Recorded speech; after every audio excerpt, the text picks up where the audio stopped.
vedľa mňa, po mojej ľavici vítam najdôležitejšieho človeka, Mirko Daňo. Koľký rok si už starosta? 18. rok. Pane Bože, Pane Bože. Takže len taká malá otázočka, čo sa za 18 rokov zmenilo tu? Povedz. No tak strašne veľa, stačí sa popozerať z tohto parkoviska dookola a každý uvidí, že aké sú tu obrovské zmeny. Si spokojný s tým, ako vyzerajú Donovali? Tak isté, že máme aj spokojné stránky, máme aj nespokojné stránky, lebo s tým prináša tá výstavba aj ďalšie problémy pre obec, ale ja si myslím, že to zvládame. No, Donovali sú obrovský pojem na Slovensku, naozaj. Keď sa povie Donovali, tak sa každému hneď vybaví dobrá lyžovačka, pekné prostredie a usmievaví ľudia. Teda ja sem chodím veľmi rád, lebo vždy, keď si dám kapustnicu, tak tie čašničky sa na mňa usmievajú.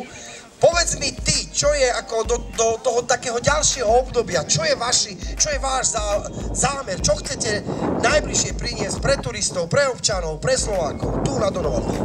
Tak to sa dá rozdeliť na také dve zóny, letná a zimná. V zime by sme chceli rozširovať ďalej lyžiarske osobné horské zariadenia smerom na Revúce, to je taký dlhodobý projekt, kde by sa zase vylepšila tá situácia s lyžovaním a máme zase pripravené už rôzne letné aktivity s wellnessom a wellness hotelom pre širokú verejnosť.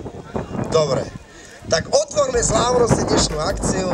Tak dovoľte, aby som vám všetkých privítal, ktorí ste momentálne tu, i keď takom skromnejšom počte, verím, že počas na to tu bude pribúdať. To počasie, hádam, sa nám troška ukludní. Takže vítajte na Donovaloch a otvárame toto také kultúrno-spoločenské vystúpenie a strávenie vášho voľného času na Donovaloch.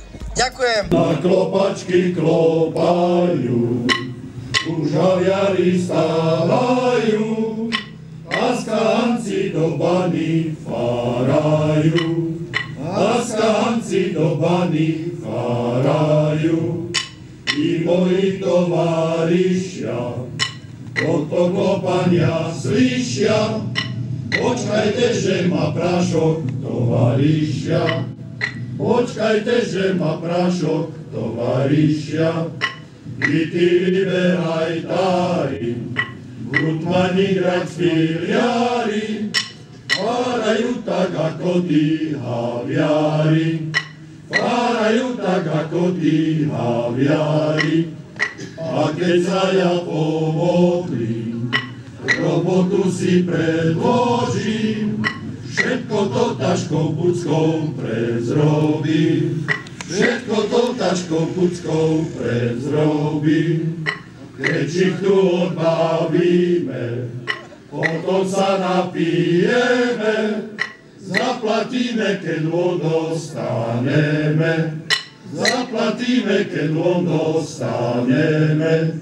Keď nás budú vonatí, budeme popíjatí, mám to rád, budeme si štrngatí, mám to rád, budeme si štrngatí.